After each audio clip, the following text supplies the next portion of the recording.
Bonjour à toutes et tous, Jean-Christophe Nolot, praticien en hypnose ericksonienne, et aujourd'hui dans cette vidéo on va parler de deuil.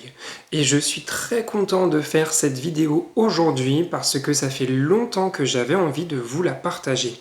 Le deuil, c'est quelque chose qui touche tout le monde à un moment donné dans sa vie.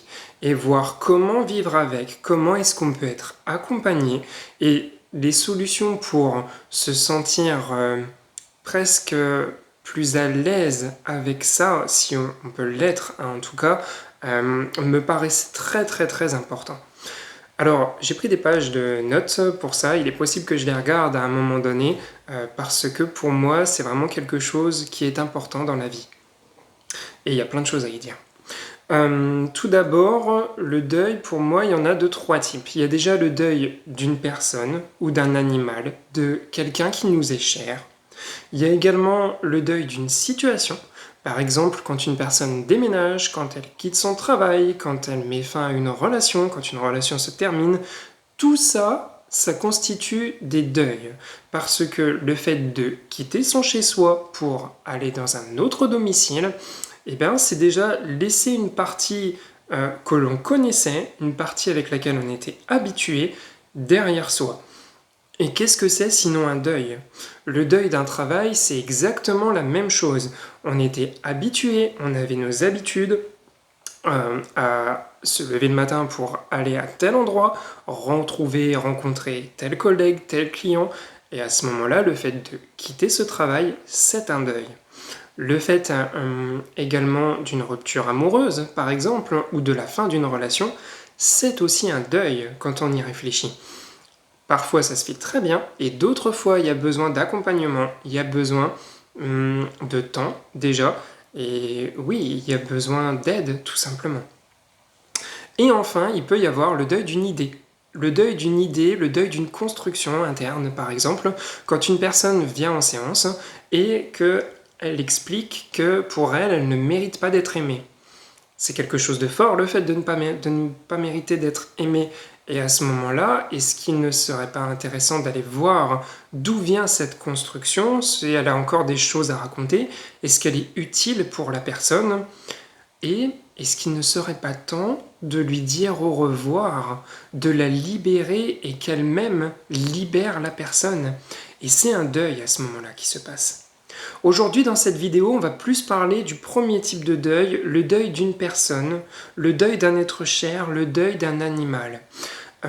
Et c'est quelque chose qui peut vraiment être très fort et qui toujours, en tout cas d'après moi et à mes yeux, doit être considéré avec respect et avec bienveillance. Parce que ça peut vraiment avoir des impacts extrêmement forts chez une personne. Des impacts en termes d'habitude alimentaire. La personne peut se retrouver à moins avoir faim, à moins manger, ou au contraire à beaucoup plus se nourrir. Il peut y avoir des cauchemars qui peuvent arriver dans la vie de cette personne, des pertes d'appétit, des moments de tristesse qui sont inexpliqués, de tristesse profonde qui peuvent arriver sans prévenir, dans des situations où pourtant rien ne semble prêter à ça. Et il peut y avoir également la réaction des proches qui au début comprennent, qui au début sont là pour la personne, et sauf qu'au bout d'un moment, cet entourage-là, lui, va reprendre son quotidien, va continuer sa vie, et pour la personne qui vit le deuil à ce moment-là, qui le vit, qui est directement vraiment en première ligne et touchée par ça, ça peut être extrêmement dur parce que elle n'est pas du tout passée à autre chose et elle est complètement encore dans l'émotion à ce moment-là. Et pour elle, c'est encore vraiment et purement simplement sa réalité d'aujourd'hui, c'est cette souffrance. Et elle peut ne pas comprendre que les autres personnes passent à quelque chose d'autre. Ça peut vraiment être difficile pour elle à ce moment-là. À ce propos, il y a un livre que j'ai envie de vous conseiller, et qui est un livre de Christophe Fauré, et qui s'appelle « Vivre le deuil au jour le jour ». C'est, à mes yeux en tout cas, un formidable accompagnement et c'est une présence, et c'est un livre, on a l'impression qu'il vous comprend. On a l'impression qu'il comprend ce que la personne ressent, ce que la personne est en train de vivre, et ça peut vraiment être très fort. Donc c'est quelque chose que j'ai envie de vous conseiller si vous vivez des situations difficiles et qui sont en lien avec des deuils. Ça peut vraiment, vraiment aider. Face au deuil, il va y avoir plusieurs réactions, et nous, en France, la notion de deuil et la notion de décès est profondément assimilée à de la tristesse. Et ça, c'est quelque chose qu'on ne rencontre pas forcément dans d'autres cultures. À Madagascar, par exemple, le deuil va être considéré presque comme une joie. On fait la fête à ce moment-là. On se retrouve dans la rue, on chante, on célèbre. C'est une célébration. Et je trouve que c'est très intéressant de voir les différences culturelles par rapport à un même événement. Quand on regarde par exemple en Louisiane, il y a des fanfares qui célèbrent. Il y a des fanfares qui célèbrent des décès. Et c'est une forme de séparation avec la personne, c'est une forme de lui dire au revoir qui est très différente de celle que l'on rencontre dans notre culture. Ça ne veut pas dire qu'il y en a une qui est meilleure que l'autre, ça veut juste dire qu'on vit les événements différemment. Et quand on regarde, on peut juste se poser la question de savoir à quoi est-ce que c'est lié ça. Et l'importance des médias, l'importance de la télévision, je pense qu'il ne doit pas être négligé à ce moment-là. Parce que quand on regarde les séries qu'on nous passe le soir à la télé, qu'est-ce qu'on y trouve? On y trouve des meurtres, on y trouve des assassinats, on y trouve de la violence dès les premières minutes du film, dès les premières minutes des séries. Pourquoi? Parce que il faut vendre, il faut que les personnes regardent les émissions, il faut faire de l'audimat. Et le meilleur moyen de faire de l'audimat est encore de toucher les émotions. Donc, on va directement connecter les personnes à leurs émotions fortes et on va assimiler ces émotions-là, cette tristesse-là, au meurtre, aux assassinats, etc. Sauf que dans la tête de la personne, qu'est-ce qui se fait à ce moment-là? Eh bien, il commence à se faire un lien entre la fin de vie d'une personne, sa disparition, et également la tristesse qui arrive. Il y a un lien qui est fait. Et d'ailleurs, si on regarde juste les actualités, quand on entend les actualités, on entend parler de quoi? On entend parler de faits divers, on entend parler d'attaques au couteau, on entend parler de catastrophes naturelles, on entend parler de guerre, et évidemment qu'il s'agit de sujets importants, bien sûr. Seulement, à chaque fois, tout ce dont on entend, il y a un rapprochement inconscient qui est fait entre la disparition d'une personne et la tristesse. Évidemment que ces éléments ne sont pas joyeux, évidemment. Mais il y a toujours ce lien entre les deux qui est fait. Et quand on va perdre un être qui nous est cher, va y avoir de la tristesse qui va être une connexion première. Je dis pas que c'est quelque chose de bien ou de pas bien. Je dis juste que c'est quelque chose qui existe et que c'est un fait qui est là. Encore une fois, sentez-vous libre toujours d'interpréter ce que je dis comme vous le souhaitez, d'être d'accord avec, de n'être pas d'accord, de vous faire votre propre idée et votre propre opinion. Parfois aussi, ça peut sembler très curieux, mais il y a des personnes qui vont juste ressentir de l'indifférence. Et ça va même profondément les choquer, des fois. Quand il y a un être cher qui part, qui s'en va, et juste là, la personne, c'est comme si elle le captait comme juste une simple information qui arrive. D'accord. Et à ce moment-là, ça peut être un gros bouleversement pour elle, parce qu'elle peut se dire, mais comment ça se fait que je ne semble pas affectée, que je ne me mets pas à pleurer, que ça ne me touche pas plus que ça?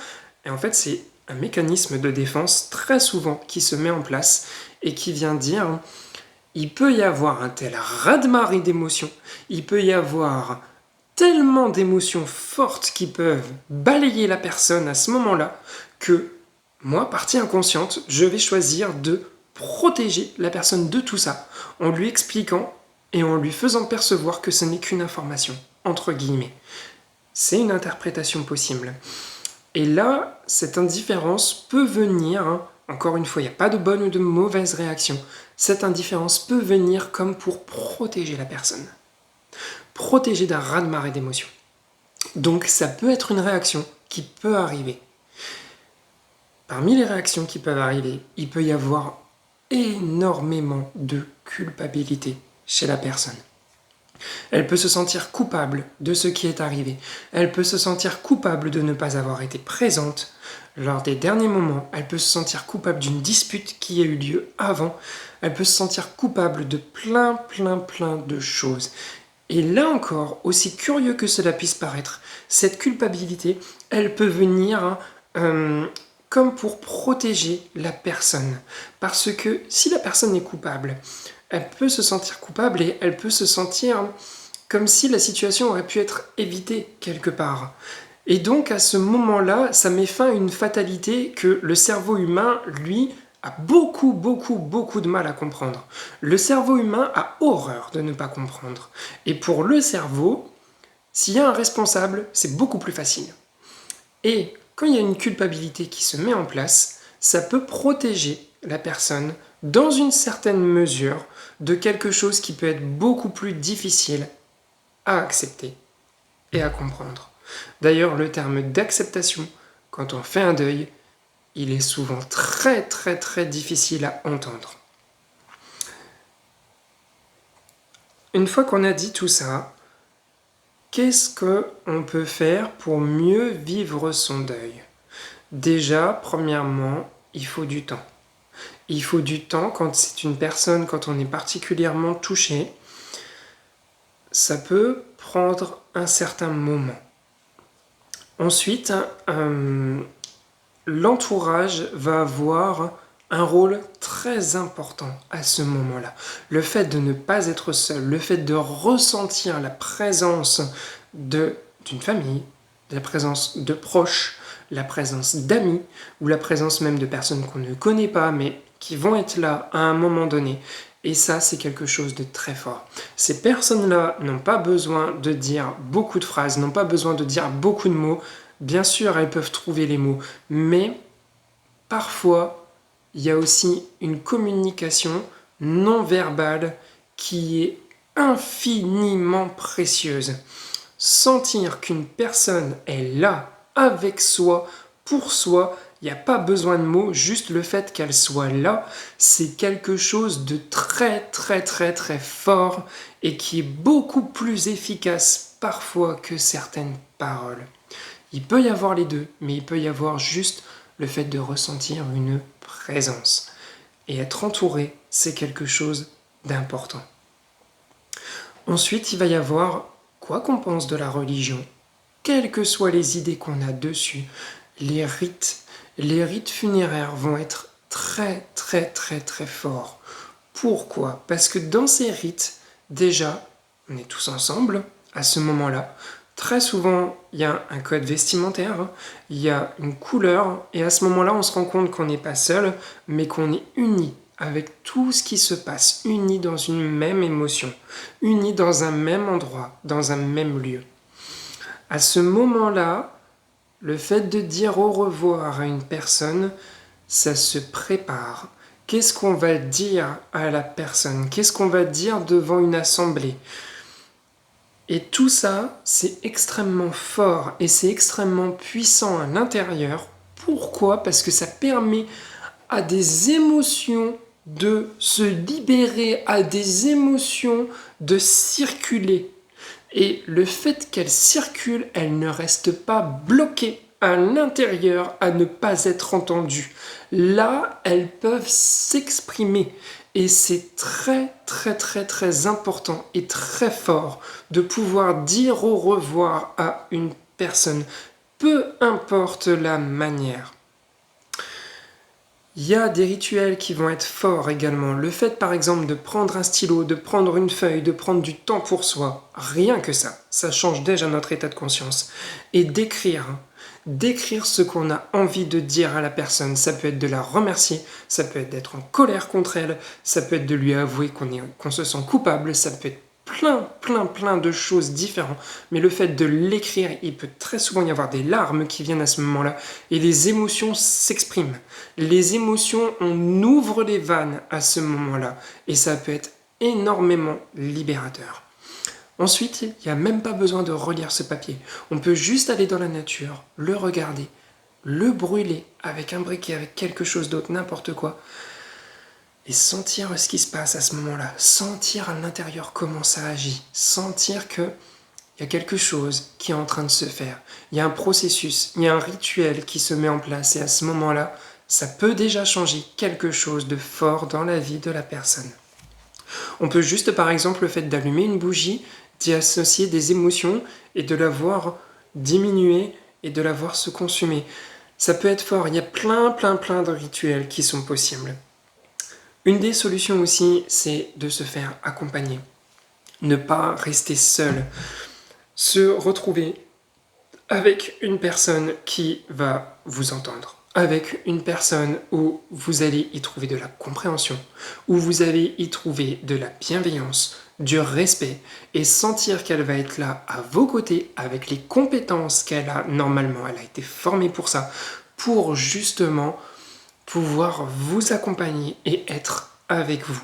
Et ça, c'est très important également.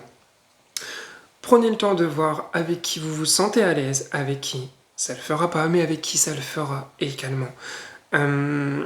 L'hypnose peut énormément accompagner, parce que dans un état d'hypnose, il y a plein de choses qui apparaissent, et aller juste entendre ce qui se passe, ça peut énormément faciliter la suite et faciliter l'avenir pour une personne. D'autant que parfois, il peut y avoir un cumul de plusieurs deuils, et ça, c'est possible aussi. Une personne qui nous quitte, puis une seconde, puis une troisième, puis des changements de vie, puis des changements de travail, des changements de situation, comme on en a parlé au début. Tout ça, ça peut être très fort dans la vie d'une personne, et à ce moment-là, il va être important que la personne soit accompagnée. Je sais plus si j'en ai parlé, mais le livre de Christophe Forêt, Vivre le deuil au jour le jour, très important. Si vous avez l'occasion de le lire, lisez-le. Voilà, c'est ce dont j'avais envie de vous parler aujourd'hui dans cette vidéo qui est plus longue que prévu. Je vérifie que j'ai rien oublié, il y aurait énormément de choses à dire encore, mais pour l'instant, on va s'arrêter là. Si vous êtes dans une situation où vous vivez un deuil, du fond du cœur, je vous souhaite vraiment bon courage. Je vous souhaite de trouver ces solutions pour vous, de trouver ces rituels qui vont vous faire du bien. Et je vous souhaite vraiment, du plus profond du cœur, un bon courage. Si cette vidéo vous a plu et vous a été utile, n'hésitez pas à mettre un petit pouce bleu, à vous abonner à la chaîne si vous le souhaitez pour ne rien manquer des autres vidéos. On se retrouvera très vite pour d'autres vidéos avec des thèmes probablement plus joyeux, mais je pense qu'il était important d'en parler aujourd'hui. Et sur ce, je vous souhaite une excellente journée et je vous dis à très vite pour de nouvelles vidéos. Bye bye.